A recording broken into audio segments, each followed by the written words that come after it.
Vamos dar seguimento aqui ao nosso tempo de estudos na carta de Paulo aos Efésios.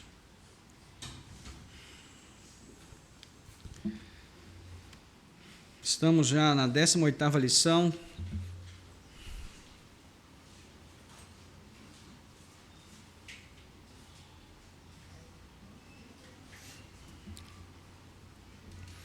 Hoje vamos concluir a lição que nós começamos no domingo passado, usando a poderosa arma espiritual, a segunda parte hoje.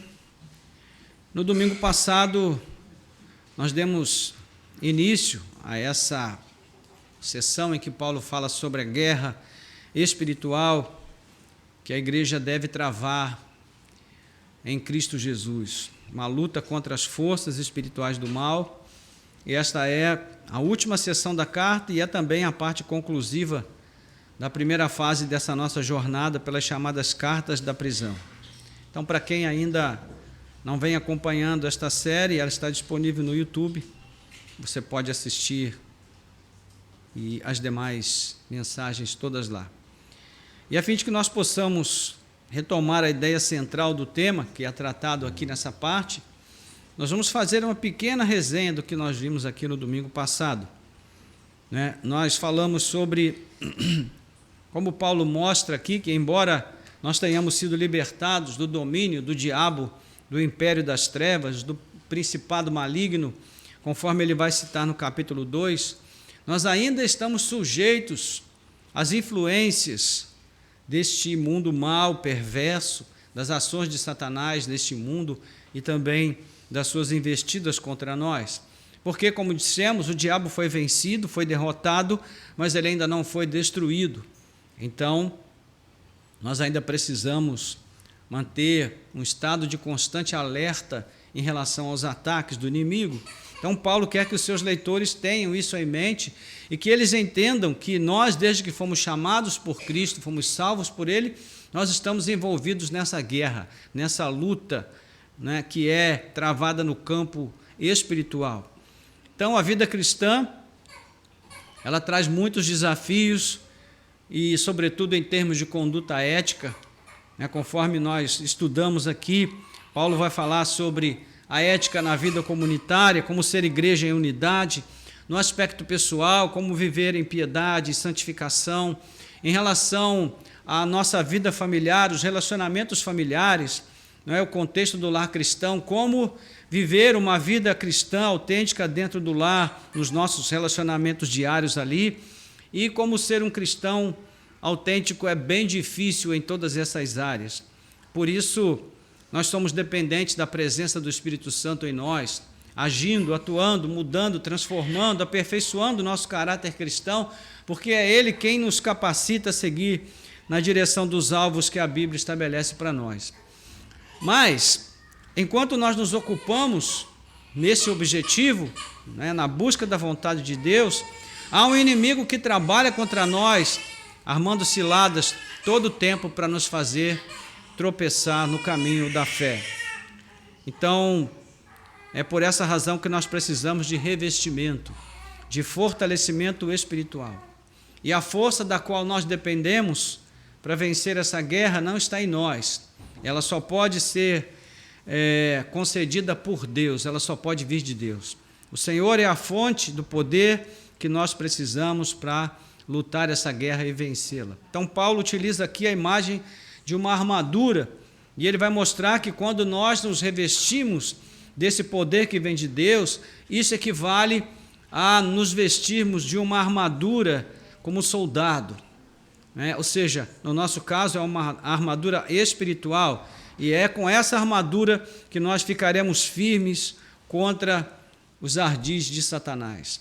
Então, Paulo explica que essa luta não é contra pessoas, mas contra poderes malignos que formam uma organização do mal. Nós até fizemos aqui uma brincadeira, dizendo que, em termos jurídicos, nós poderíamos chamar de organização criminosa, como Paulo mostra ali, potestades, principados e potestades, dominadores deste mundo tenebroso.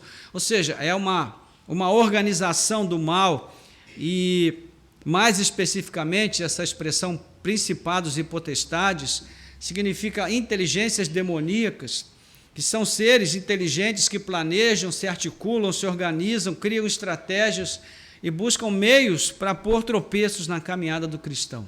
E falando à luz de um contexto bíblico mais amplo, nós poderíamos chamar de hostes angelicais decaídas, como o livro de Judas, por exemplo, vai falar, né, com incontáveis criaturas que estão sujeitas ao domínio e ao comando de Satanás. Então, todo esse contingente foi expulso da presença de Deus, mas ainda atua em algum lugar entre o céu e a terra, que Paulo chama de regiões celestiais ou regiões celestes, e os seus alvos principais são a igreja e os crentes individualmente. Pois bem, é contra isso que nós estamos lutando. Mas, como dissemos também, a boa notícia é que todos esses poderes estão sujeitos à autoridade de Cristo. Eles estão debaixo dos pés de Cristo e eles não podem fazer nada que Cristo não permita que eles façam. Nós vimos isso lá no capítulo 1, versículo 21. Então, a nossa missão, portanto, é de nos revestir para resistirmos e também para contra-atacarmos com as armas disponíveis nessa armadura de Deus com a qual nós devemos nos vestir. E hoje nós vamos conhecer, então, quais são essas armas e como nós devemos usá-las. Ok? Vamos fazer, então, a leitura do capítulo 6, versos 13 a 23. Diz assim: por isso, peguem toda a armadura de Deus, para que vocês possam resistir no dia mau e, depois de terem vencido tudo, permanecer inabaláveis. Portanto, fiquem firmes, cingindo-se com a verdade e vestindo a couraça da justiça. Tenham os pés calçados com a preparação do evangelho da paz, segurando sempre o escudo da fé, com o qual poderão apagar todos os dardos inflamados do maligno.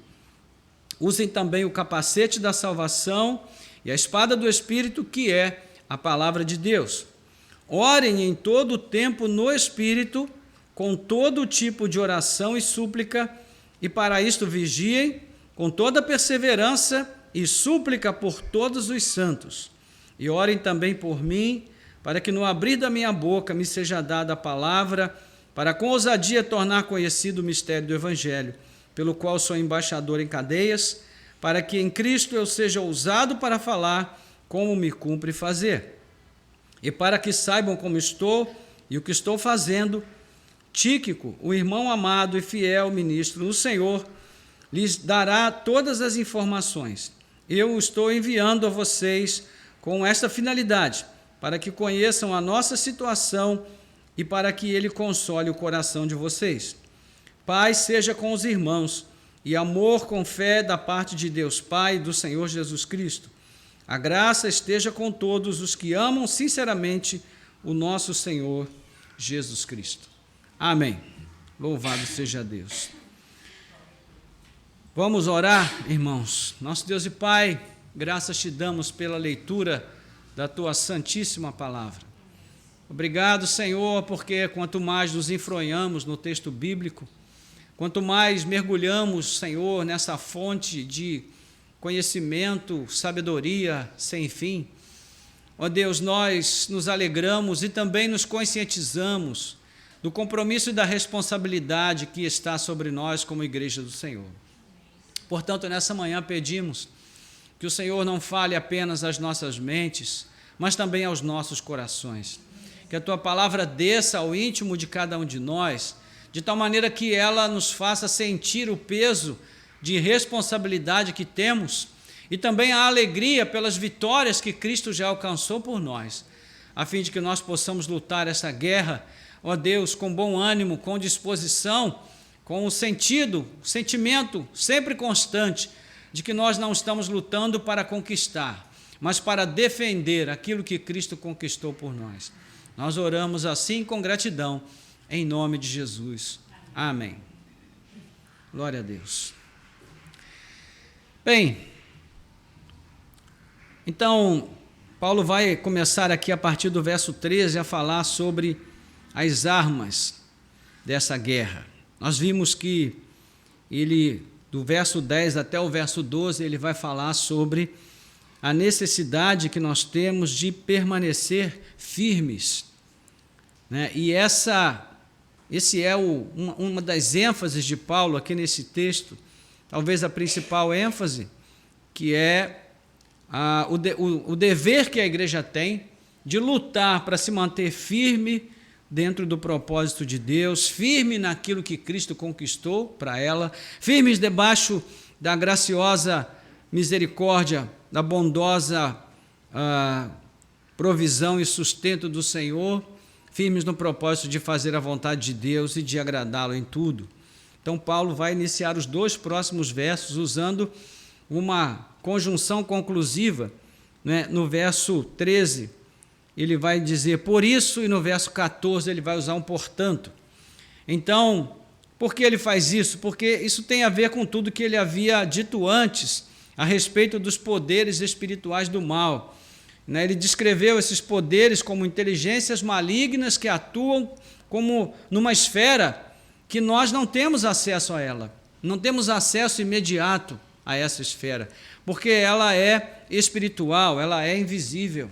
E também nós não temos uma capacitação nata, ou seja, não nascemos com essa capacitação de enfrentar esses poderes.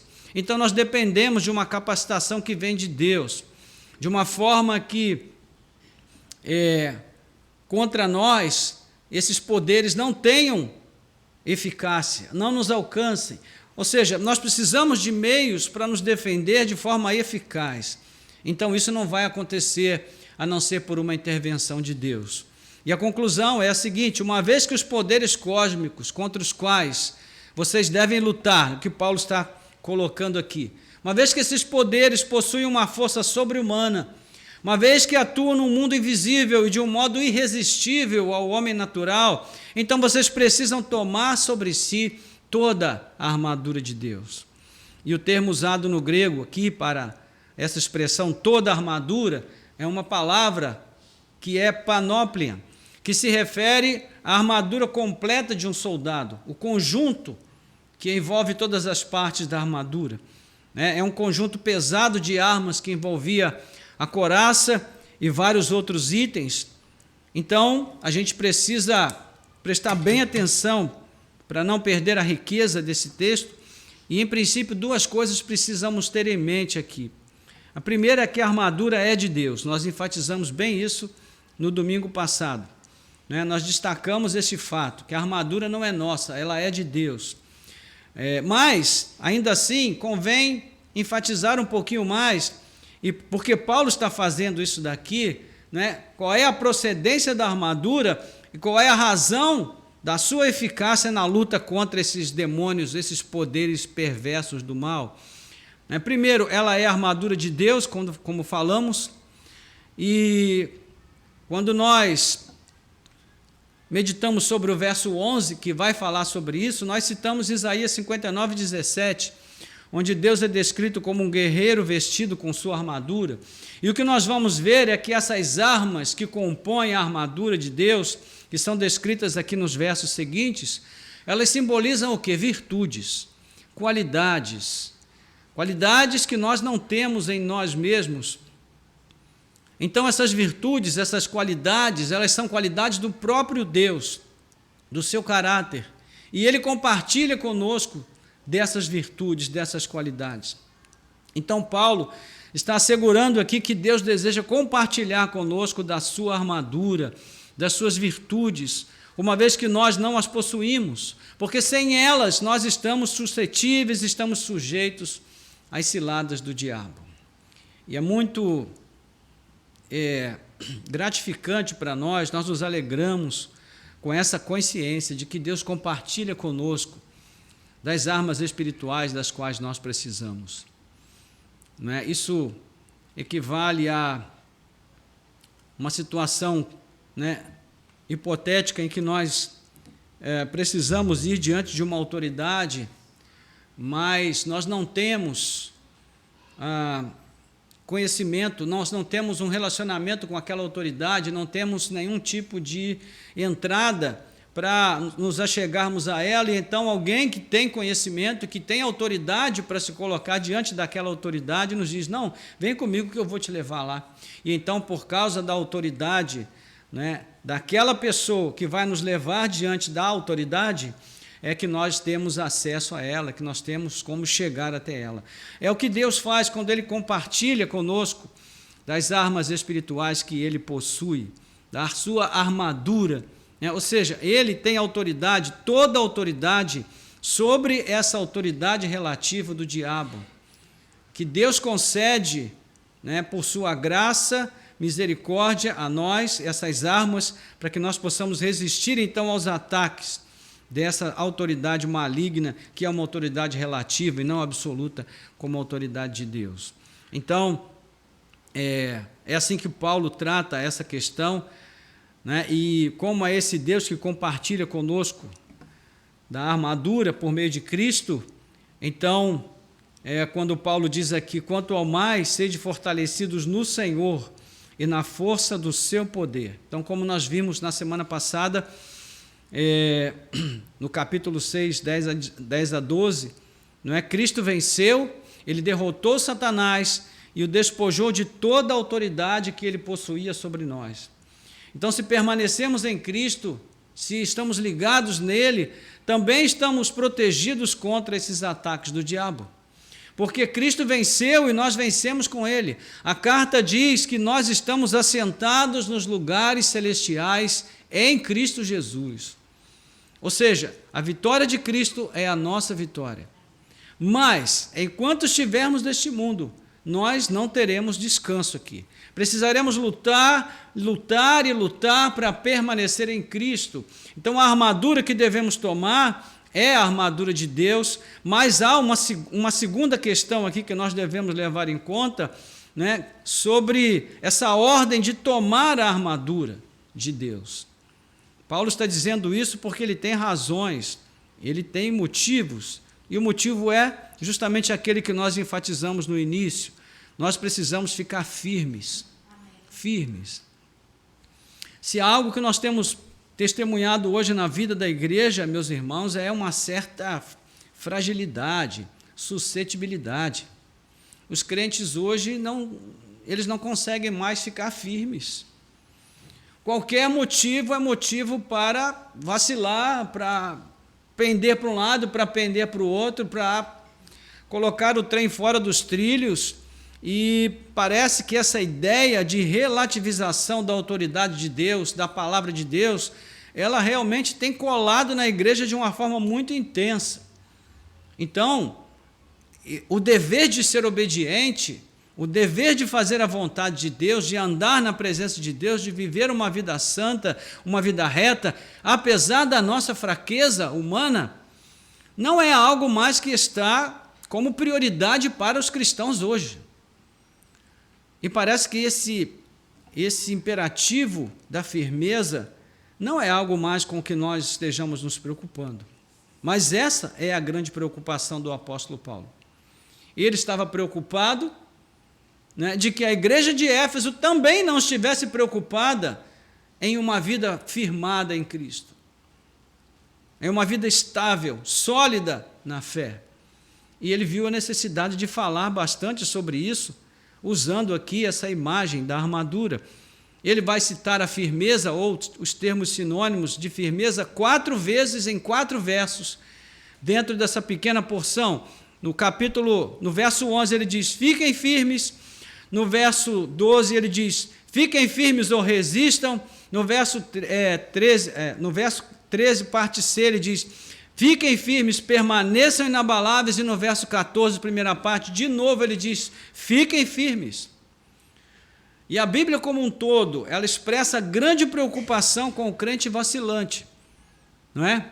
Lá na Assembleia de Siquém, Josué 24, Josué chega para o povo e diz, olha, nós estamos agora no limiar da terra da promessa, nós vamos entrar, mas vocês precisam tomar uma decisão, ou vocês servem a Deus, ou vocês servem a Baal. Não dá para servir os dois, não dá para ficar cocheando entre dois deuses, porque um é o verdadeiro o nosso Deus. Baal é o Deus falso, mas se vocês querem segui-lo, que o façam. Vocês precisam tomar uma decisão.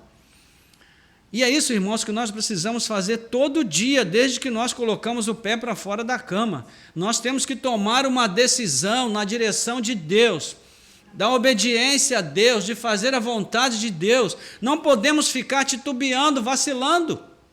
Às vezes a gente já levanta da cama cheio de macaquinho na cabeça, cheio de ideias que vão nos afastar de Deus.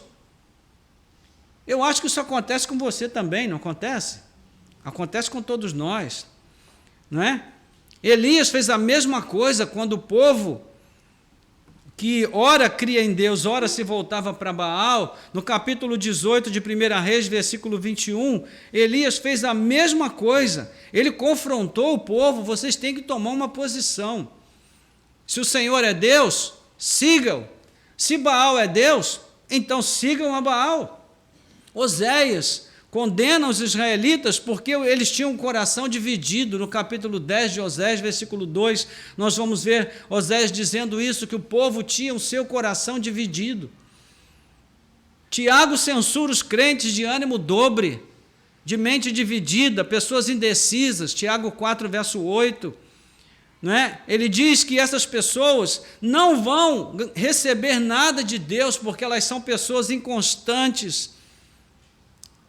Paulo também já havia alertado para esse perigo antes, aqui no verso 14 do capítulo 4, não é? Onde ele vai falar aí sobre as pessoas que estão na igreja, mas as mentes são mentes infantis, elas são como crianças, levadas o tempo todo para lá e para cá, por todo ventinho de doutrina. Agora é coach espiritual, então todo mundo atrás dos coaches espirituais. Meus irmãos, a igreja tem os seus modismos. Os modismos vêm e vão, mas aquele que faz a vontade do Senhor permanece. A palavra de Deus permanece. O nosso Deus permanece sendo o mesmo Deus. Ou seja, a firmeza é uma das qualidades mais importantes na caminhada do cristão nesse mundo. Sobretudo porque as ciladas de Satanás, elas visam justamente minar essa firmeza e nos tornar inconstantes diante de Deus. E mais, veja que esse estado de firmeza deve ser observado incessantemente.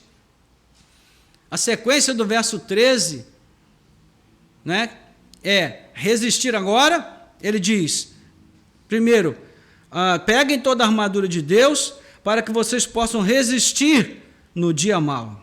Resistir agora. Resistir no dia mau que virá. E depois de terem vencido tudo, permanecer inabaláveis. Ou seja, é um estado de constante firmeza. Não vai chegar um tempo aqui em que você vai dizer assim: agora me aposentei da fé. Sabe, aquelas situações quando a gente sai de férias e acha que a gente também tem que tirar férias de Deus, né? Aí nas férias a gente não ora, a gente não busca a Deus, não lê a Bíblia, não faz nenhum exercício, nenhuma disciplina espiritual, e aí lá nas férias a gente cai, mete a cara no chão e percebe que não podemos descansar nessa luta, irmãos. É uma luta constante, incessante. O dia mau representa todo o tempo ou circunstância, né, em que eu preciso lutar para defender a minha fé, para defender aquilo que Cristo conquistou por mim. E Paulo sabia o que estava falando, porque ele mesmo experimentou situações de ser abandonado por pessoas, até, né, um certo tempo que foram fiéis a ele, fiéis a Deus, o ajudaram na missão, mas depois o abandonaram, porque tinham vergonha da sua condição. Houve até quem apostatasse da fé. Você vai ver isso em 2 Timóteo capítulo 1, versículo 15, e também no capítulo 4, versículo 10. Pessoas que tentaram resistir ao diabo sem a armadura de Deus, sem guardar a vigilância de permanecer em Cristo, de ficarem firmes. E aí nós vemos, a partir do verso 14, né, segunda parte, nós vemos quando Paulo vai descrever as armas que compõem a armadura de Deus. E ele vai dizer dos versos 14 a 17, portanto, fiquem firmes, cingindo-se com a verdade, vestindo a couraça da justiça, tenham os pés calçados com a preparação do evangelho da paz, segurando sempre o escudo da fé, com o qual poderão apagar todos os dardos inflamados do maligno. Usem também o capacete da salvação e a espada do Espírito, que é a palavra de Deus. Então, como acabamos de ver, essas armas simbolizam qualidades do caráter de Deus, que Ele compartilha conosco. O objetivo principal dessa armadura é a preservação da mente do cristão. Tudo aqui tem a ver com a nossa mente, de tal maneira que a nossa mente permaneça ligada em Cristo e aos valores do reino de Deus. Então, o primeiro item dessa armadura é o quê? O cinto da verdade. Ele diz, cingindo-se com a verdade. Né? E Paulo faz uma referência a um cinto aqui, não diretamente, mas indiretamente, porque o uso do termo cingir diz respeito a prender alguma coisa ao redor, né? Prender alguma coisa em redor de algo. Ou seja, nesse caso aqui, como é usado numa relação direta com a couraça, pressupõe prender um cinto. Né? Cingir é justamente isso, colocar em volta, né? E nesse caso aqui, em volta da cintura, onde havia especialmente uma preocupação de prender a túnica que vinha por baixo da armadura. Então, ali o soldado também prendia a sua espada. Você pode ver uma referência a esse respeito no livro de 1 Samuel, capítulo 17, verso 39, quando Davi tenta vestir aquele traje de guerra de Saul, e era muito grande para ele, e então ele não consegue se mexer com aquilo, andar com aquelas coisas, e aí chega um ponto em que ele joga tudo fora e vai lutar apenas com seu estilingue e uma meia dúzia de pedrinhas. Então, naquela época, o cinto de um soldado era uma parte muito importante no traje de batalha. O cinto era feito de couro, prendia a sua túnica, como nós falamos, e então isso permitia movimentação livre, sem embaraços na hora da batalha, e nesse cinto também o soldado prendia a sua arma principal, que era a espada. O simples ato de colocar o cinto, de afivelar o cinto e apertá-lo, transmitia uma sensação de segurança, de confiança na batalha. Todo mundo que usa um cinto aqui já sabe do que eu estou falando. Quando você veste a calça e não coloca o cinto, a sensação que você tem é que a qualquer momento a calça pode cair, mesmo que ela esteja justa. Mas depois que você coloca o cinto, você tem aquela sensação de segurança. Bom, agora estou garantido. Mesmo que o botão estourar, o cinto segura. Então, o soldado, quando ele ia para o campo de batalha, o cinto era muito importante para ele, porque dava também essa sensação de segurança, de firmeza dos seus movimentos. E nós vamos ver aqui uma série de questões que são importantes para compreender a verdade que Paulo quer mostrar aqui. Primeiro, essa relação do cinto com a verdade, e de novo nós vamos encontrar referência a esse fato em Isaías, capítulo 11, versículo 5. Quem pode ler para nós Isaías 11, versículo 5? Quem encontrar primeiro, leia em voz alta, por favor.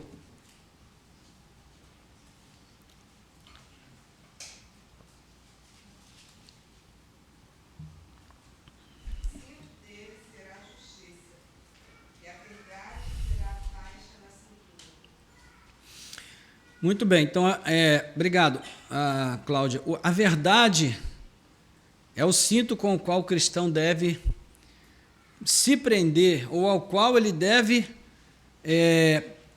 que ele deve prender em si, ao mesmo tempo, ele deve se prender neste cinto. Mas qual é a verdade que nós estamos falando? E aí, o cinto, nesse caso aí de Isaías 5, é o cinto daquele guerreiro, daquele conquistador que virá para estabelecer um reino de paz e justiça.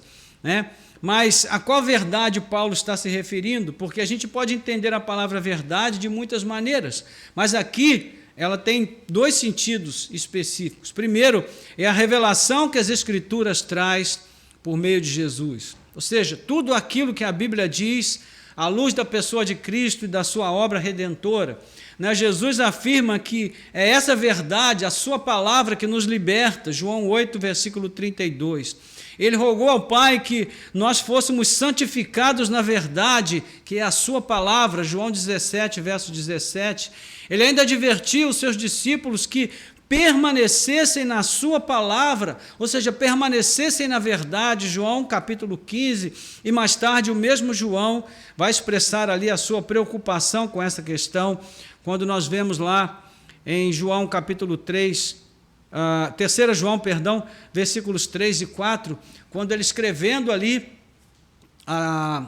aos seus leitores, ele vai dizer: filhinhos, eu me alegro porque vocês têm permanecido na verdade, porque de fato devemos permanecer na verdade, né? Então, o diabo é o quê? É o pai da mentira, não é isso? Ele usa a mentira como meio de levar o crente a se desviar de Cristo. Jesus vai dizer isso no capítulo 8 do Evangelho de João. O diabo mente desde sempre. Ou seja, o que nos dá segurança e intrepidez na batalha contra o diabo é essa verdade revelada em Cristo e o fato de nós estarmos presos a essa verdade. Ela deve estar na nossa mente e nos nossos corações. É uma disciplina interna de reter a palavra de Cristo, de guardá-la. Não é como diz o salmista no 119, verso 11, Salmo 119, verso 11, guardo no coração a tua palavra para não pecar contra ti. Mas há outra maneira também válida de entendermos o termo verdade aqui, é no sentido de sinceridade, de integridade, de honestidade. Acima de tudo, o cristão, ele deve ser honesto, sincero e íntegro consigo mesmo. Porque quando nós enganamos os outros, mas nós sabemos da verdade que existe dentro de nós, não conseguimos enganar a nós mesmos. E essa segunda forma de cingir-se com a verdade é derivada da primeira. Por quê? Porque o amor à palavra revelada em Cristo, o amor à verdade que a palavra de Deus transmite para nós, nos leva também ao apreço de viver pela verdade em tudo que nós fazemos. Então, se o cristão se permite viver como um enganador, como um trapaceiro, como um dissimulado, como um embusteiro, fingido, ele está lutando com as armas de quem? Do diabo. E como é que ele vai combater o diabo se ele está lutando com as armas do diabo? Não é? Então, ele já está sendo contado junto com o contingente do inimigo contra Deus e não a favor de Deus. Veja como Paulo adverte a igreja quanto ao comportamento fingido na 1 Coríntios capítulo 5, versículos 4 a 8. Vamos ler esse texto.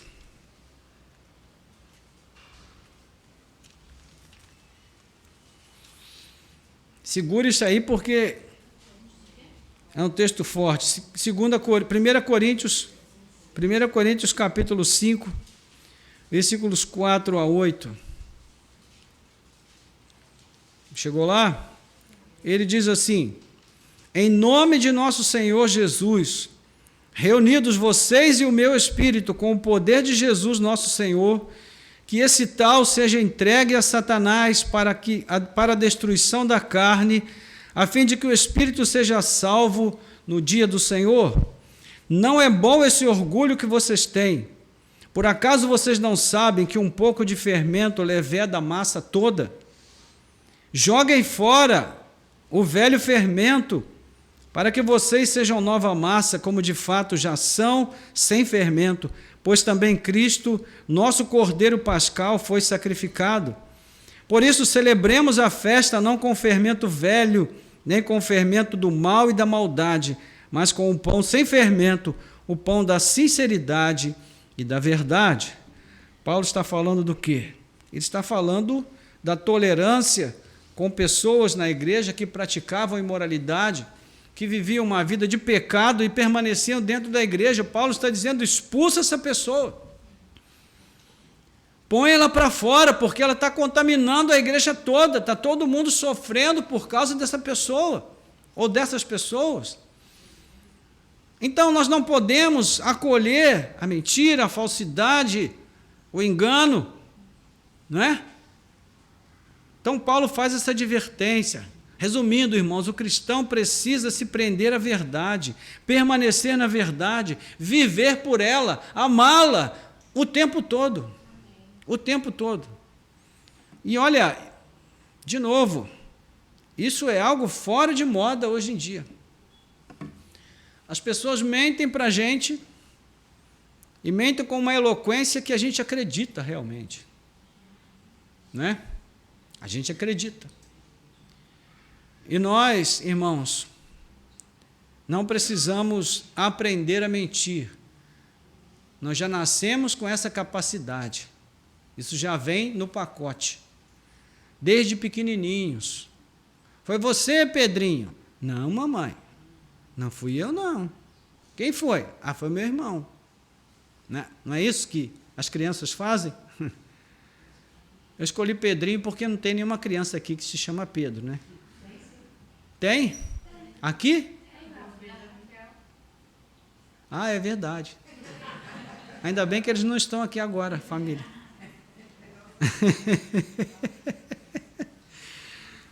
Mas, enfim, nós já nascemos, irmãos, com a capacidade de mentir. E nós mentimos para nos preservar, com o medo de sofrer o castigo, a punição. Mas veja, irmãos, não há nada mais precioso para nós do que receber o castigo, a punição, a disciplina, se isso vai nos levar para mais perto de Deus. Então, a verdade deve ser o nosso cinto, aquilo que nos prende e aquilo ao que nos prendemos. Né? Mas a segunda parte, o segundo item dessa armadura é a couraça da justiça, versículo 14, segunda parte, né? E vestindo a couraça da justiça. A couraça do soldado era feita de couro e metal. As partes principais que protegiam os órgãos vitais eram feitas de metal, né? E eram unidas a parte de trás, quando a frente, unidas com tiras de couro muito fortes e resistentes, de tal maneira que o soldado tinha movimentos, mas ao mesmo tempo ele era resguardado dos ataques aos órgãos vitais. E a maioria deles ficava protegido pela armadura, pela couraça. E Paulo nos manda vestir a couraça da justiça. Então já havíamos falado como o próprio Deus é descrito em Isaías vestindo a couraça da justiça, vestido de justiça, como mencionamos aí no verso 17 do capítulo 59. Então, da mesma forma que a verdade, no caso anterior, a palavra justiça também pode ser compreendida de duas maneiras. A primeira é a justiça de Cristo que foi imputada a nós, que foi atribuída a nós pela graça. Ou, em outras palavras, a justificação de Cristo que vem sobre nós. A convicção de que nós somos justificados por Cristo é a nossa principal arma de defesa. Romanos capítulo 8, versículos 1 e também 33, 34. Vamos ver esse texto? Romanos capítulo 8,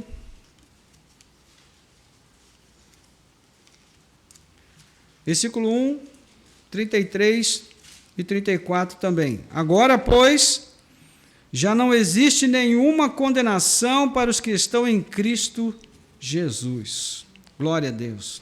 Agora, versículos 33, 34, outra pessoa que pode ler? Quem intentará acusação contra os eleitos de Deus? É Deus quem os justifica. Quem os condenará? É Cristo Jesus quem morreu, ou antes quem ressuscitou, o qual está à direita de Deus e também intercede por nós. Amém. Glória a Deus. Quem tentará acusação contra os eleitos de Deus? O que Paulo está dizendo? Ninguém pode nos acusar, porque é Deus quem nos justifica. Há o relato de um servo de Deus do passado, ele teve uma experiência onde Satanás o acusava, né?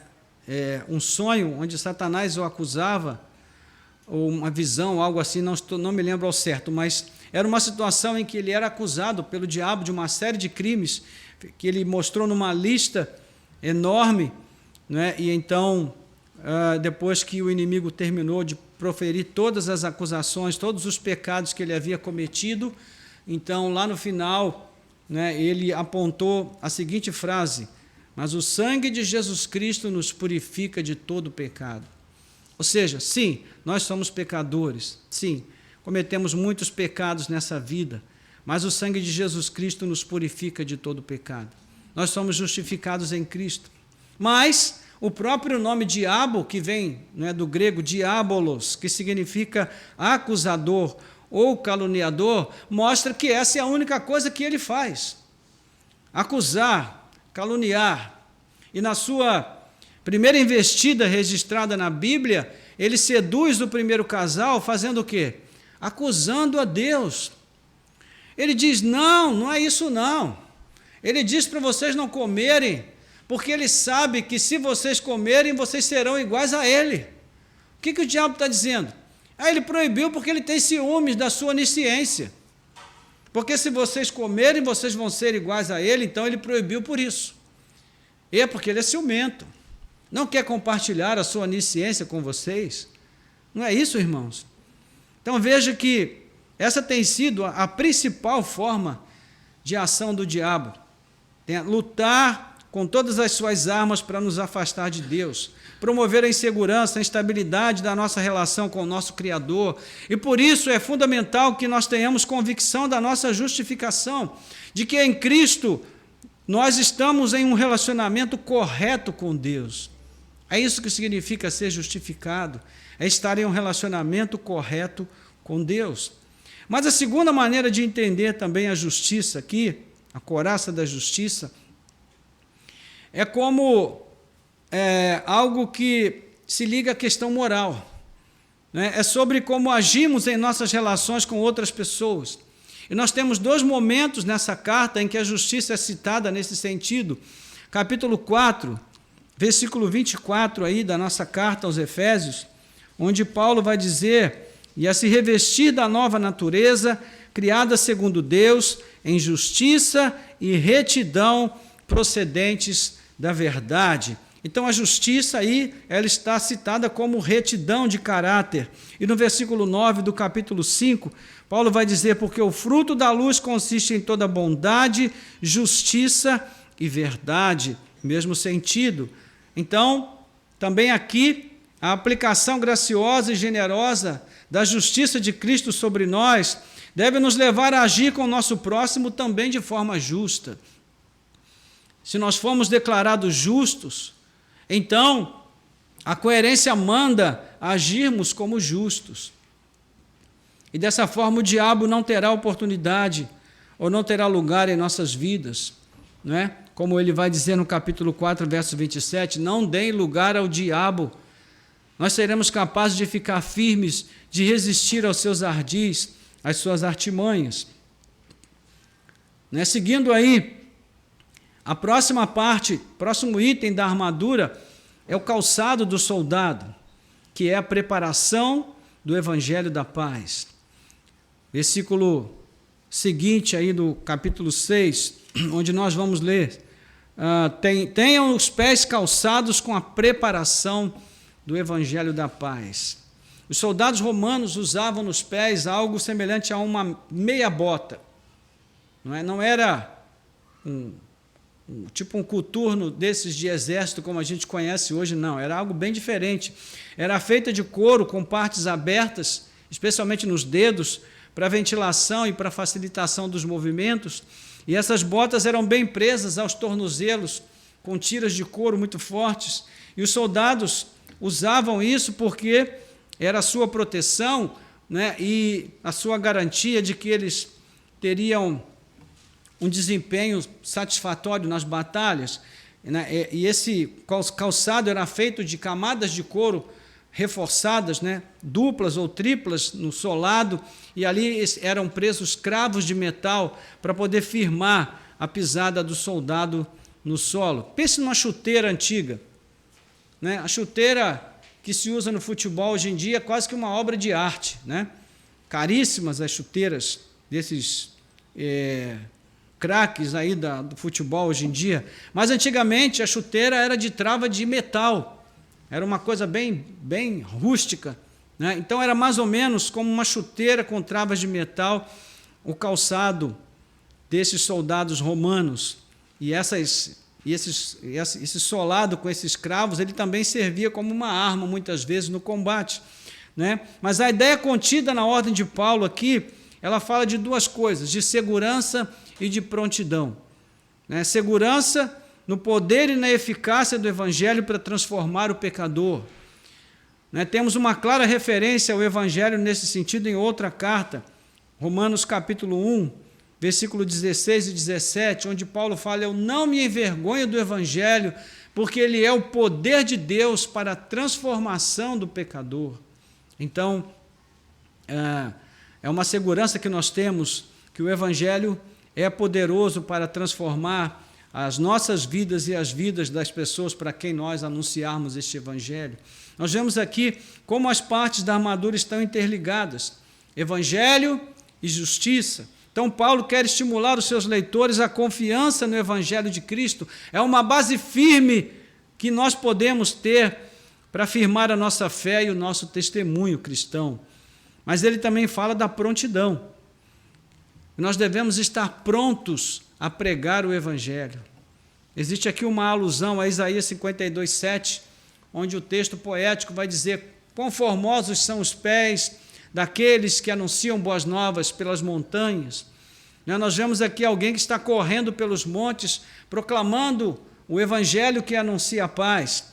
E, no entanto, não é essa a imagem que Paulo está usando aqui. O assunto no texto é a luta contra as artimanhas do diabo.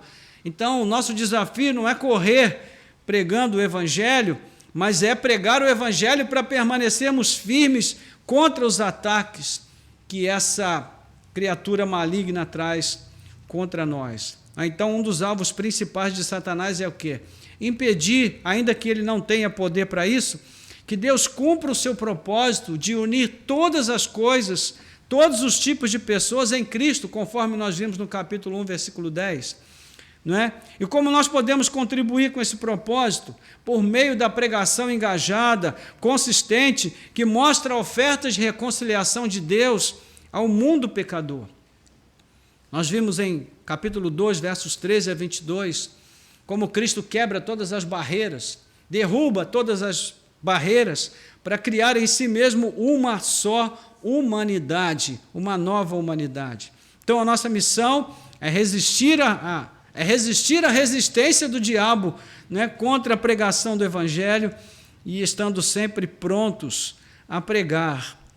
À medida em que nós pregamos, que nós nos preparamos para pregar, que nós exercemos o dom que Deus nos dá de compartilhar o Evangelho, isso, à medida em que nós nos preparamos, nos fortalece, nos sustenta, nos faz permanecer firmes na presença de Deus, não é?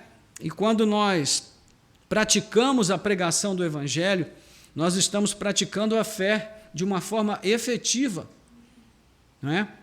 Então, capacete a preparação do Evangelho da paz significa isso. Depois Paulo vai falar sobre, versículo 16, o escudo da fé. O escudo da fé. Versículo 16, segurando sempre o escudo da fé. Eu prefiro aquela versão antiga que fala sobre embraçando o escudo da fé. O escudo ele era preso dessa forma, né? A gente seguraria o escudo assim por dentro, com a mão direita ou a esquerda, e apoiando essa parte aqui por trás do escudo para usá-lo como defesa. Porque o escudo romano, haviam dois tipos, um escudo pequeno, redondo, que era usado para treinamento ou para pequenas operações militares, mas o escudo de batalha, ele tinha em torno de 1,20 m por 75 centímetros de largura. Era um troço grande. E esse escudo, ele era feito com placas duplas de madeira e reforçado com metais nas extremidades. E era especialmente projetado para defender o soldado das flechas incendiárias, não é? Que são os chamados dardos inflamados do maligno, conforme nós vemos aí no verso 16, segunda parte. Essa é a única vez em que Paulo diz qual é a finalidade de uma dessas partes da armadura. Nesse caso, é se proteger contra os dardos inflamados do maligno. Quando ele usa o termo inflamado aqui, ele está falando sobre o fogo, né? Ele está falando sobre algo que vem com fogo, com chama. Nesse sentido é que ele usa a palavra inflamável, né? A gente, quando chega em determinados locais em que existem líquidos ou qualquer tipo de material inflamável, a gente tem uma plaquinha lá, né? Inflamável, cuidado, inflamável, ou seja, algo que pega fogo. Então, essas flechas, esses dardos eram embebidos em líquido inflamável, né? Acendia-se o fogo e se atiravam as flechas e promovia grande destruição. Então, esses escudos eram para proteger dessas flechas. E ele compara esse escudo à fé, ao escudo da fé. Ou seja, a fé como escudo. No texto grego há uma partícula que introduz o verso 16, que é traduzido aqui como segurando sempre, né? Mas as versões antigas diziam, sobretudo, embracem o escudo da fé. Sobretudo, embracem o escudo da fé. Ou então, em adição a tudo mais, embracem o escudo da fé. Há uma versão que traz assim, a ACF, tomando sobretudo o escudo da fé, e outra versão diz, em adição a tudo isso, tomem o escudo da fé, NIV, que é a NVI em inglês. Então, qual é a diferença em relação à nossa versão? É que se nós tomarmos essas versões que eu citei aqui, e eu acredito que seja a melhor opção, o texto atribui uma qualidade específica ao escudo da fé, especial. Ele vai ser descrito como principal arma desse conjunto da armadura. Ou seja, a fé ganha aqui uma relevância especial como a principal arma de defesa. E isso tem todo sentido, porque tudo que está sendo considerado aqui, irmãos, provém da fé. Então, não se trata de comparar a importância da fé com as demais virtudes ou qualidades, mas de entender que nenhuma das outras qualidades terão valor na nossa luta contra o diabo se nós não tivermos fé, se nós não crermos em Deus, se nós não confiarmos plenamente naquilo que Ele diz na Sua palavra. Isso não terá nenhuma eficácia, porque todas essas armas aqui, elas só têm poder, elas só podem nos servir e nos ajudar para ficarmos firmes se nós crermos. Hebreus vai dizer isso no capítulo 11, versículo 6, sem fé é impossível agradar a Deus. A fé é o princípio de tudo. Eu preciso ter fé para crer na vitória de Cristo por mim. Eu preciso ter fé para crer na vitória de Cristo por você. Você precisa ter fé para crer nisso. Caso contrário, nós não teremos ousadia para enfrentar e rechaçar os ataques que vêm contra nós, irmãos. O que é que nós estamos enfrentando aqui? As flechas incendiárias de Satanás, o poder de destruição. O que seriam essas flechas? De acordo com o contexto da carta, são as sugestões do diabo que ele lança aos nossos olhos e ouvidos. É a ira, como a gente viu no capítulo 4, 26 e 27. São as palavras sujas, capítulo 4, 29. São a amargura, a indignação e a blasfêmia, capítulo 4, versículo 31. A imoralidade sexual, capítulo 5, de 3 a 5. Todas essas coisas estão associadas no texto ao diabo e às trevas. Então, Paulo adverte, vocês são filhos da luz. Vocês são da fé, não se deixem enganar com essas palavras vazias, enganosas, ilusórias, não participem dessas práticas. Porque o diabo não nos convida para pecar, irmãos. O diabo não vai chegar para você e vai falar, senhor cristão, está a fim de pecar? Ele não vai falar isso para você. Ele vai dizer assim, cristão, Jesus morreu por você para você ser feliz. Então, essa ideia que se prega na igreja de que procurar uma aventurazinha fora do contexto do casamento é pecado, isso é ultrapassado. Hoje em dia isso faz até bem para a relação, porque você vai ter uma nova experiência. Ou ele chega para o cristão e fala: cristão, Jesus morreu por você ser feliz. Olha o teu patrão como tem dinheiro, está sobrando. Se você desviar um pouquinho, não vai fazer falta. Domingo você vai para a igreja, pede perdão e fica tudo bem, não é? Ou a mentira, ou tantas outras coisas que ele sugere para nós, para que a gente alcance o quê? A felicidade. Então é assim que muitas vezes vêm as suas sugestões, são essas flechas, esses dardos inflamados que têm o poder de destruir a nossa alma, a nossa fé, a nossa comunhão com Cristo, que tem poder de destruir o que Cristo conquistou para nós nas nossas vidas. Então ele adverte: vocês não podem participar disso. De novo, a nossa guerra ocorre na mente, no espírito. E quem é que vence essa guerra? É o cristão, sempre que ele permanece na vitória que Cristo conquistou para ele, crendo, confiando, esperando, descansando, orando, buscando a presença de Deus constantemente. É assim que funciona o escudo da fé, protegendo a nossa mente desses ataques. Louvado seja Deus. Então, nós vamos aí para, na sequência, para o penúltimo componente aqui, o penúltimo item dessa armadura. Usem também o capacete da salvação. Capacete da salvação. O capacete ou elmo era feito de bronze ou de ferro, era uma peça pesada e tinha um forro acolchoado para diminuir a sensação de peso na cabeça do soldado.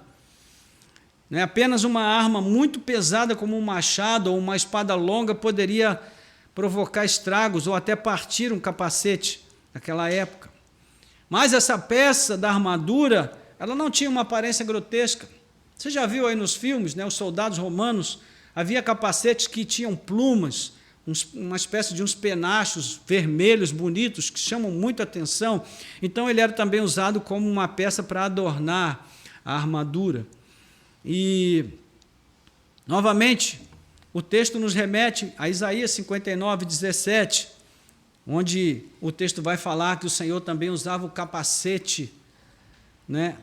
O capacete da salvação que ele trazia para o seu povo. Ali Deus é quem está vindo usando esse capacete, e é exatamente isso que significa o capacete: salvação, mais precisamente a esperança da salvação. Quem pode ler para nós aí a 1 Tessalonicenses capítulo 5, versículo 8, em voz alta, por favor. 1 Tessalonicenses 5, 8.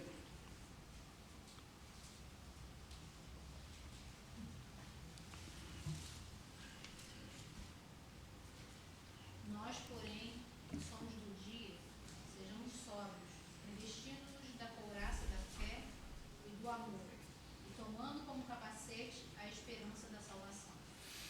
Ok, então Paulo está falando aí aos Tessalonicenses, né? Nós que somos da fé, tomemos a couraça da justiça e o capacete da esperança da salvação. A esperança nesse texto é citada como um sinônimo de consciência convicta. Consciência convicta. Também aqui está de acordo com tudo que Paulo descreve nos primeiros capítulos, onde ele vai falar de tudo que Cristo conquistou por nós. O capacete da salvação, irmãos, é essa convicção, essa certeza do amor de Deus, da sua graça, do seu perdão, da redenção, da vida eterna que nós já recebemos em Cristo. É isso que nos estimula, é isso que mantém acesa a chama do ânimo e da disposição de seguir em frente na vida de cada um de nós.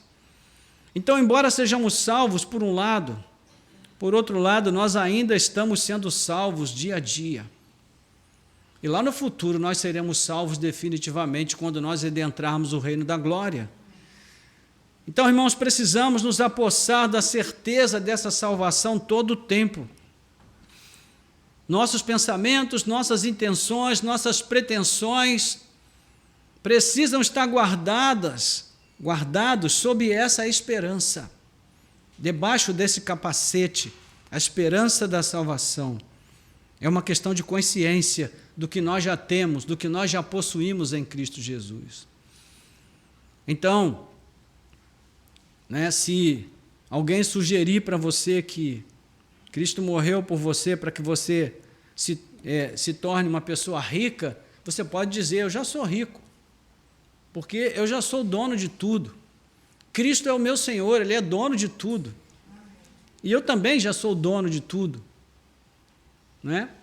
Só que para nós, a riqueza não são bens, não é dinheiro, não é uma mansão, a garagem cheia de carros importados. Não, nada disso. Para nós a riqueza é o próprio Cristo. Ele é o maior bem, Ele é o grande tesouro, como naquela parábola que ele mesmo conta, de alguém que vendeu tudo o que tinha e comprou aquele campo e escavou até encontrar o tesouro que ele sabia que estava ali. Por fim, irmãos, o 6º item da nossa lista é a espada do Espírito. Versículo 17, segunda parte. E a espada do Espírito, que é a palavra de Deus. Essa última parte da armadura é uma arma de ataque. É a única mencionada aqui que serve para defender e atacar. Nesse caso, ela serve mais para atacar, porque a palavra que Paulo usa aqui para espada, que é macaíra, é uma espada curta. Portanto, ela serve para combates corpo a corpo, luta pessoal, a curta distância. E Paulo afirma que essa espada é do Espírito e ele a identifica como a palavra de Deus. Então, em linhas gerais, a identificação do Espírito Santo com a palavra de Deus é totalmente lógica e coerente, porque, afinal, a própria Bíblia foi escrita sob a inspiração do Espírito Santo de Deus. Mas nós ainda podemos entender de um modo mais específico, mais detalhado. Primeiro, o Espírito é o intérprete das palavras de Jesus. Vamos ler João, capítulo 16, 12 a 15. Evangelho de João, 16, 12 a 15.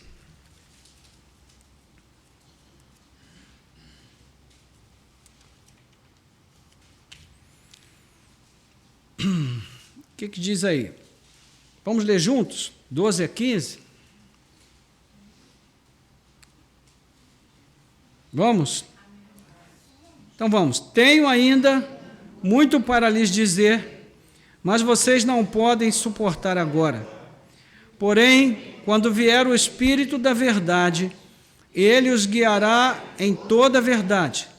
Ele não falará por si mesmo, mas dirá tudo o que ouvir e anunciará a vocês as coisas que estão para acontecer. E ele me glorificará, porque vai receber do que é meu e anunciará isso a vocês. Tudo que o Pai tem é meu. Por isso eu disse, o Espírito vai receber do que é meu e anunciar isso a vocês. Amém. Então, o Espírito Santo é o intérprete das palavras de Jesus. Se alguém perguntar para você qual é o maior intérprete das Sagradas Escrituras que você já conheceu, você pode falar, o Espírito Santo. E ele é o maior intérprete da palavra de Deus para nós. Então, isso também aconteceu na missão dos 12, quando Jesus vai enviá-los, no capítulo 10, 19 a 20, Jesus vai dizer, não se preocupem com o que vocês vão dizer, porque na hora o Espírito Santo dará a vocês a palavra certa para pregar, para compartilhar. Então é por meio do Espírito Santo que vem a nós a correta interpretação e exposição do Evangelho. Mas também há um outro sentido, o Espírito Santo convence o pecador por meio da palavra de Deus. Capítulo 16 de João, versículos 8 a 11, o mesmo capítulo que nós lemos, vai falar sobre esse ponto também. Vamos voltar lá, se você não saiu, apenas continue. Vai dizer assim, vou ler aqui. Quando ele vier, convencerá o mundo do pecado, da justiça e do juízo. Do pecado, porque eles não creem em mim. Da justiça, porque vou para o Pai. e vocês não me verão mais. Do juízo, porque o príncipe deste mundo já está julgado. Ou seja, o Espírito Santo ele também convence o pecador através da palavra de Deus, né? Onde está o Espírito, aí está a palavra. Onde está a palavra, aí está o Espírito. Vemos essa dinâmica constantemente no livro de Atos. Paulo, escrevendo a Timóteo, ele exorta a fim de que ele seja capaz de manejar bem a palavra da verdade, 2 Timóteo 2,15. Esta é uma exortação a todos os cristãos, irmãos. Precisamos saber manejar bem a palavra de Deus. Vamos precisar dessa espada, agora não só para nos defender, mas para confrontar o diabo, né? Como Jesus, ele vai fazer lá nos 40 dias de tentação no deserto da Judéia. Como é que Jesus vence o diabo ali? Pela palavra de Deus. No texto de Apocalipse, nós vamos ver na conclusão, no desdobramento da história, né? Quando João está vendo aquela multidão de homens, mulheres, pessoas de todas as tribos, povos, línguas e nações, e ele vai perguntar, são esses? Quem são esses? Então o anjo diz para ele, esses são aqueles que venceram pela palavra de Deus. Ou seja, a palavra de Deus é a nossa arma, ela é uma espada muito poderosa, capaz de dividir alma e espírito, juntas e medulas, e trazer à luz os pensamentos mais obscuros no nosso coração, no profundo de cada um de nós. Então, essa luta é uma luta de engajamento pessoal. Cada um de nós precisa tomar a sua espada e lutar, irmãos. Pois bem, aqui estão as 6 partes que consistem a nossa armadura, aquela que é de Deus, mas que Ele graciosamente escolheu compartilhar conosco. Por outro lado, Paulo deixa claro que nós devemos tomá-la, no sentido de fazer uso dela, de trajá-la, usar o cinto da verdade, vestir a couraça da justiça, calçar as botas do evangelho, embraçar o escudo da fé, usar o capacete da salvação e a espada do Espírito. Ou seja, não podemos dispensar nenhum desses itens, mas tomar toda a armadura de Deus, a armadura completa. E já caminhando para concluir aqui, enfatizando aquilo que já havíamos adiantado lá no início. Não há nenhum território novo a ser conquistado, irmãos. Essa ideia que se tem de guerra espiritual hoje em dia, né? Nós temos que andar por aí e tirar o diabo de tudo que é território, né? Procurar embaixo de cada obelisco, de cada cidade, ali o local, o espaço que foi consagrado a Satanás, e nós temos que desapossá-lo. Meus irmãos, nada disso. Cristo já fez isso na cruz do Calvário. O diabo não tem mais nada. Ele é apenas um condenado que aguarda a sua execução. Mas, veja bem, sabe como é que Satanás age? Ele age como alguém que era rei numa cidade, e então ele decidiu lutar contra um rei que é mais forte que ele. Mas quando ele percebeu que não ia conseguir vencer, qual é a estratégia que ele usa? Ele vai trabalhar para destruir tudo que tem dentro daquela cidade, para não deixar nada como despojo para o rei que vem. É o que Satanás faz. Ele sabe que ele está vencido, que ele está derrotado, que ele está condenado. Então o esforço dele é para destruir o máximo que ele puder na vida dos crentes, na vida da igreja, para que o despojo de Cristo seja prejudicado, para que a glória de Cristo seja diminuída. Mas tudo isso é uma ilusão de Satanás, porque Cristo está sentado no trono alto e sublime. Ele é o Senhor de tudo. Então não há nenhum território novo a ser conquistado. Cristo já conquistou todos eles por nós. Mas é nosso dever defender esse território conquistado de Cristo, resistindo ao maligno e às suas hostes. E é por isso que nós vamos precisar sempre da armadura de Deus. Agora, passando para a parte conclusiva, O verso 18 é interessante, que Paulo diz assim: orem em todo o tempo no Espírito, com todo tipo de oração e súplica, para isto vigie com toda perseverança e súplica por todos os santos.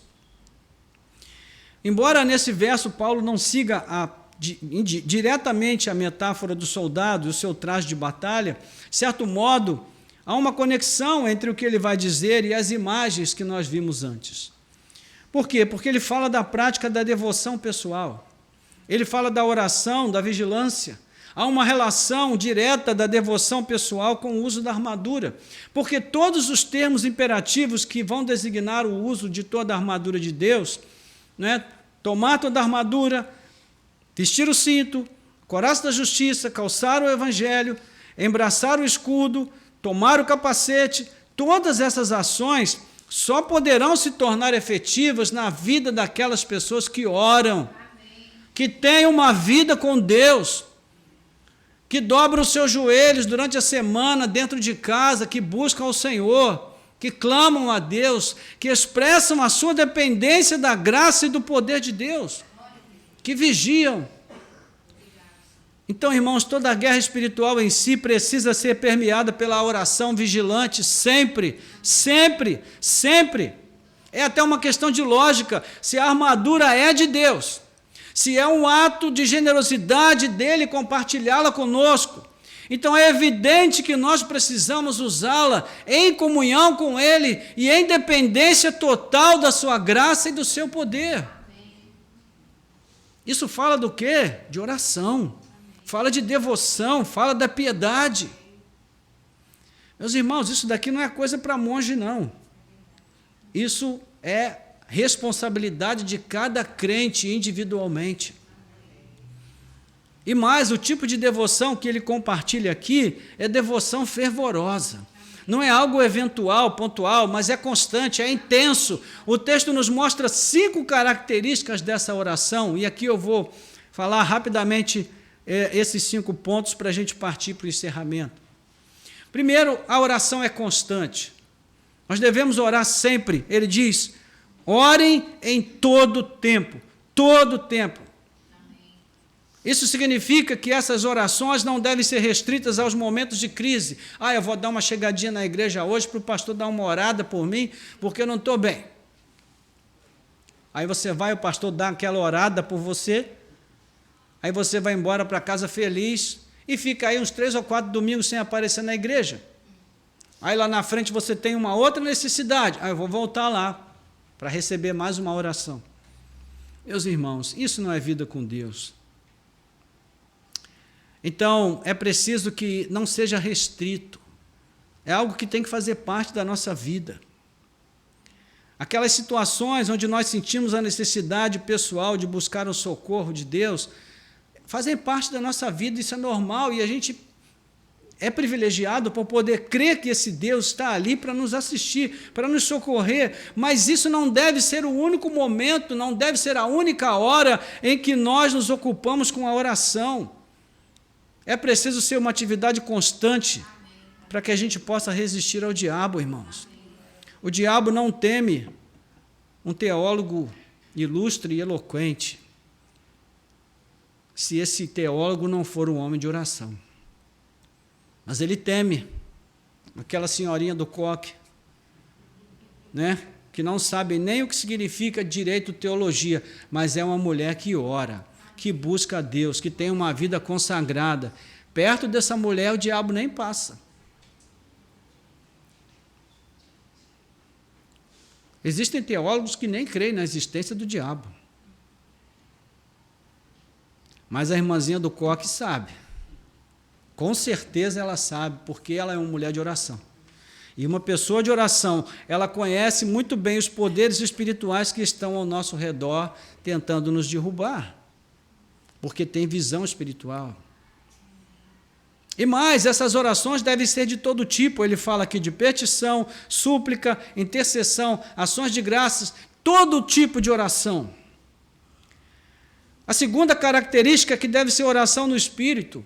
E é muito comum nos escritos desse mesmo autor ligar a pessoa do Espírito ao auxílio do cristão na oração. Né? Romanos 8, 26, não sabemos orar como convém, mas o Espírito geme por nós com gemidos inexprimíveis. Paulo é bem direto. E, de fato, nós não sabemos orar como convém, precisamos que o Espírito Santo nos auxilie, irmãos. Então, de novo, ele manda orar no Espírito.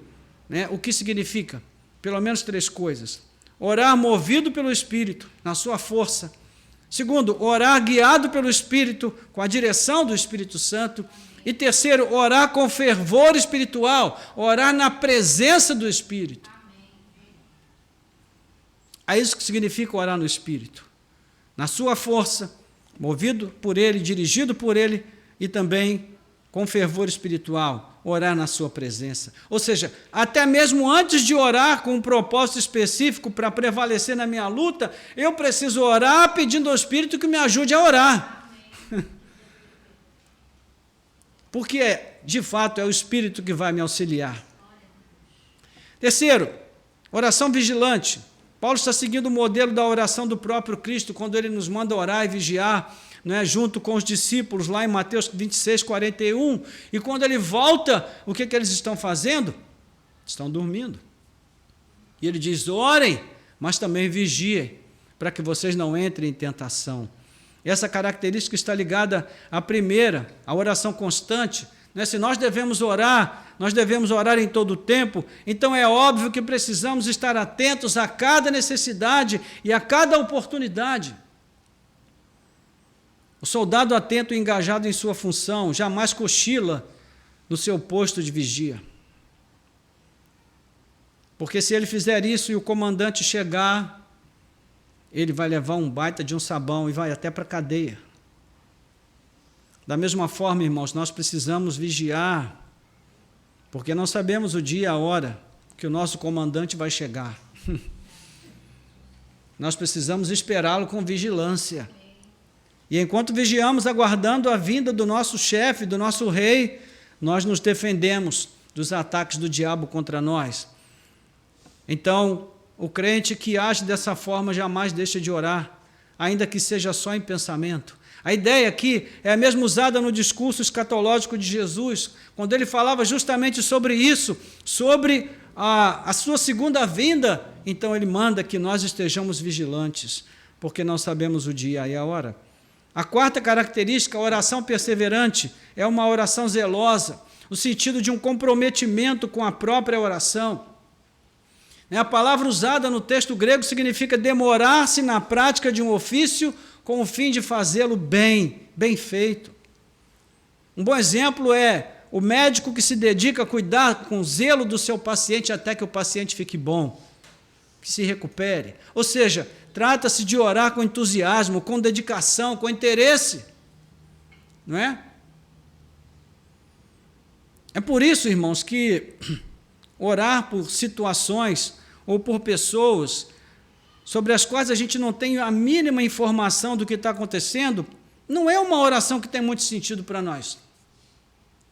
Se você me pedir para orar por alguém, o mínimo que eu preciso saber é o nome dessa pessoa, o que ela está passando, qual é a sua necessidade, sua dificuldade, para que eu possa buscar em Deus, entrar no problema com essa pessoa, sofrer com ela, para que a minha oração tenha sentido. Caso contrário, como vou orar por alguém que eu nem sei quem é? Se eu não sei qual é o problema dessa pessoa, qual é a sua necessidade. E a gente faz isso o tempo todo, não é? Às vezes a pessoa coloca lá no grupinho do WhatsApp, eu estou passando por isso assim, assim, aí você coloca orando, mas você não fala uma palavra sobre aquilo durante o dia inteiro. Eu te pergunto, o orando vale do quê? Não vale de nada. Então, se você tiver que escrever isso, na hora que você escrever, ore por essa pessoa, para que o teu orando seja verdade. Mas a gente faz isso já no automático. Não é? Assim como às vezes a pessoa posta uma mensagem lá, a gente coloca um joinha e nem leu a mensagem. Então a gente precisa, irmãos, recuperar esse caráter, né? Esse compromisso com o caráter na oração, com a ética na oração, porque é isso que a palavra de Deus espera de nós. E por fim, a oração é solidária.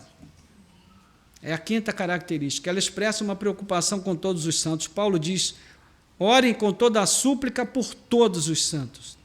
Enquanto estamos orando por nós, também devemos olhar para fora e suplicar o favor de Deus pelo bem de outros irmãos que estão na guerra, como nós estamos. Não é? Fala especificamente da intercessão. Nós sabemos que há muitos irmãos nossos pelo mundo sofrendo todo tipo de perseguições e lutas. E a gente só se lembra de orar por esses irmãos quando o missionário vem à nossa igreja falar sobre as lutas lá no país ainda não alcançado. Aí a gente fica ali uma semana orando, mas depois a gente passa o resto do ano sem dizer uma palavra de oração por esses irmãos. E eles continuam sofrendo. Então, oração solidária. E por fim, Paulo chega ao final da carta, e aqui ele vai fazer 3 coisas: um pedido de oração, uma prestação de contas e vai proferir a bênção final. Versículo 19 a 22. E orem também por mim, para que no abrir da minha boca me seja dada a palavra, para com ousadia tornar conhecido o mistério do Evangelho, pelo qual sou embaixador em cadeias, para que em Cristo eu seja ousado para falar como me cumpre fazer, e para que saibam como estou e o que estou fazendo. Tíquico, irmão amado e fiel ministro do Senhor, lhes dará todas as informações. Eu estou enviando a vocês com esta finalidade, para que conheçam a nossa situação e para que ele console o coração de vocês. Bem, Paulo chega a esse ponto, né, e ele, primeira coisa que ele faz é um pedido de oração. Orem também por mim.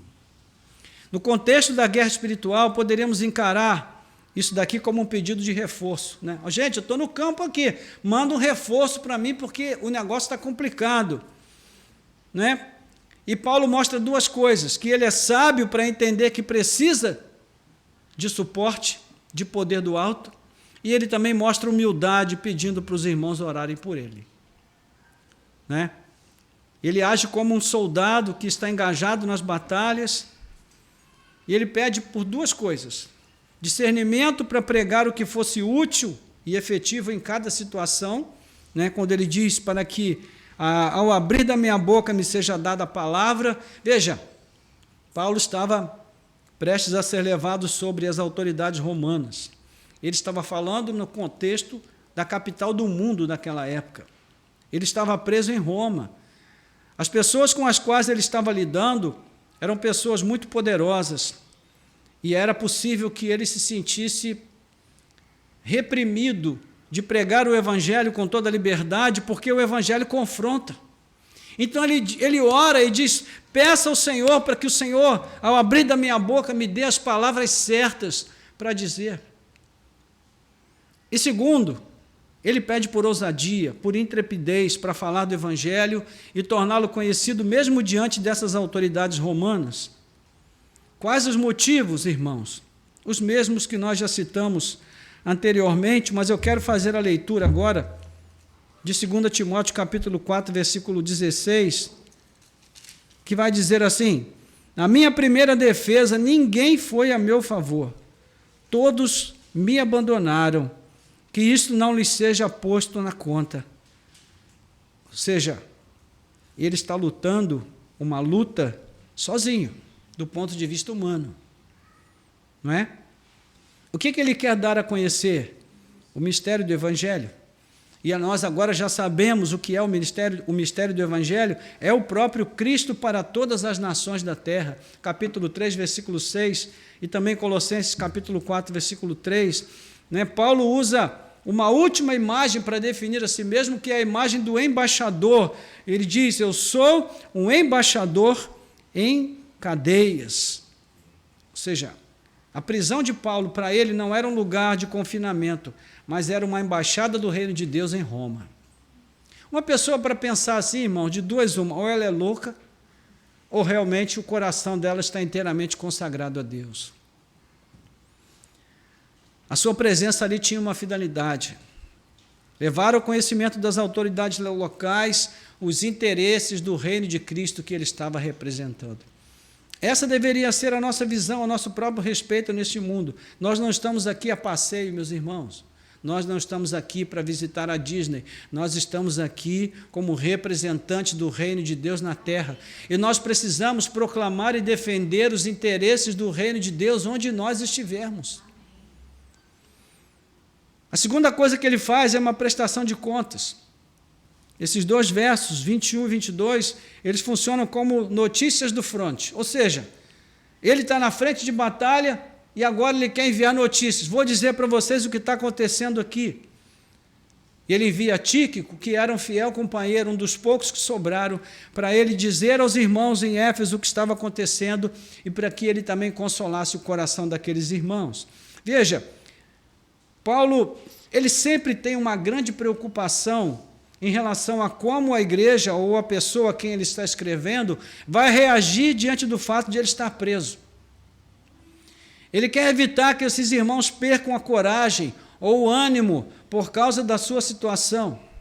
E ele tinha bons motivos também para isso. Nós acabamos de ver aqui como, ao escrever a Timóteo, ele fala dos muitos irmãos que o abandonaram por se envergonharem da sua condição, não é?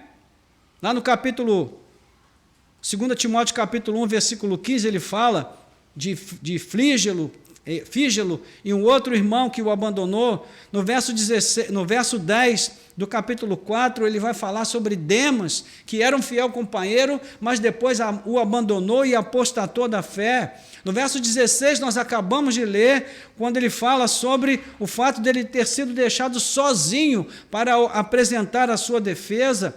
É muito interessante, irmãos, como a gente vê que a história se repete.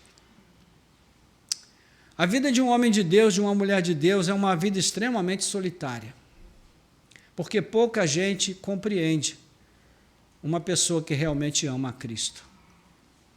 Jesus disse que até os próprios familiares dessa pessoa se levantariam contra ela. Então, o seu propósito era encorajar a igreja, mostrando que ele continua vivo, bem vivo, ativo, engajado na missão, apesar das adversidades. Agora, é muito interessante, né, quando a gente vê os motivos de Paulo para encorajar a igreja. Versículo 17 do capítulo 4, 2 Timóteo. Mas o Senhor esteve ao meu lado e me revestiu de forças, para que através de mim a pregação fosse plenamente cumprida e todos os gentios a ouvissem, e fui libertado da boca do leão. Olha só. Paulo está olhando lá para o livro de Daniel e está fazendo aqui uma comparação, né? Usando essa figura ilustrativa, que no caso de Daniel foi literal, no caso dele é uma metáfora. Ele diz, olha, todos me abandonaram, mas Deus não me abandonou. Louvado seja o nome do Senhor. Essa é a certeza que nós precisamos ter, irmãos, que ainda que todos nos abandonem, o Senhor não nos abandona nunca. Como Salmo 27, ainda que os meus pais me deixem, ainda que eles me abandonem, o Senhor me acolherá. Essa é a nossa certeza, a certeza que precisa estar em nossos corações. Então, Paulo termina com a palavra de bênção. Ele ainda tem uma palavra de ânimo, na verdade 3. Né? Ele diz aí, paz seja com os meus irmãos e amor com fé, da parte de Deus, do Senhor Jesus. A graça esteja com todos os que amam sinceramente o nosso Senhor Jesus Cristo. Então, é verdade que ele estava em uma espécie de prisão domiciliar, não era uma masmorra, mas ainda assim ele estava privado da sua liberdade e ele tinha muita consciência de que os seus dias terrenos estavam prestes a terminar. Quando ele escreve a Timóteo, ele fala isso. Eu estou pronto para ser oferecido a Deus como um sacrifício de oferta de bebida derramada perante o altar. Então, ele sabia que seria de forma violenta, mas mesmo nessas circunstâncias, nós vemos aqui um homem que está em paz. E essa paz excede a nossa compreensão, como ele vai escrever a Filipenses capítulo 4. A paz que Deus nos dá em meio ao olho do furacão.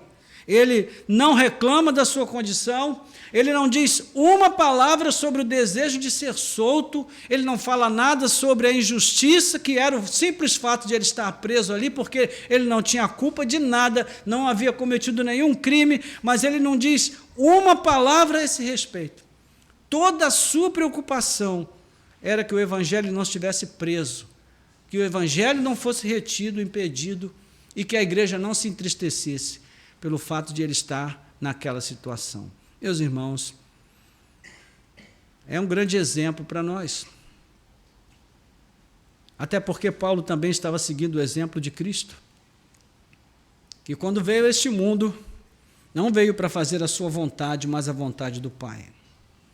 E teve como fundamento, durante todo o curso da sua vida terrena, apenas o desejo de cumprir plenamente a sua missão, de ser fiel a Deus em todas as coisas e sempre. Então, a título de aplicação, eu quero deixar 3 desafios para nós e nós vamos orar.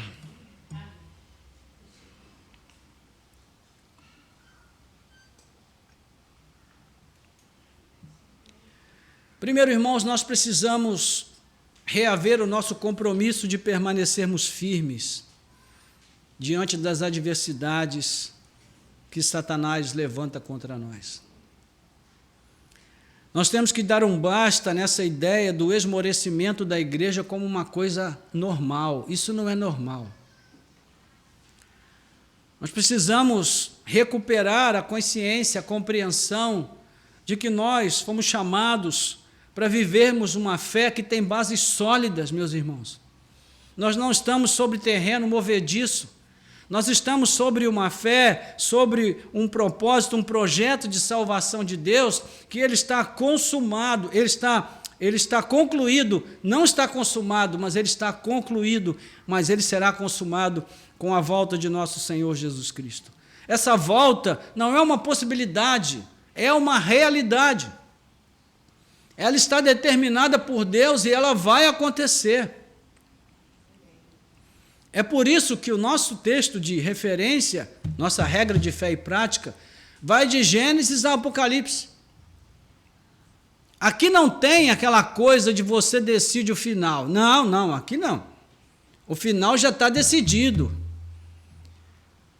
E Deus não está preocupado se o final não nos agrada, para que nós escolhamos o nosso final. Não, esse final não quero, eu quero o final mais romântico. Nada disso.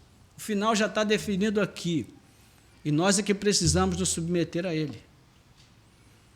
Então a história já está toda contada. O que devemos fazer? Ficar firmes.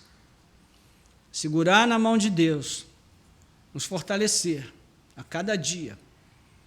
Não é? Então, como diz aquele antigo hino da harpa cristã, solta o cabo da nau, toma os remos nas mãos e navega com fé em Jesus. Soltar o cabo da nau é entregar a vida nas mãos de Deus. Tomar o remo nas mãos, né, é assumir o quê?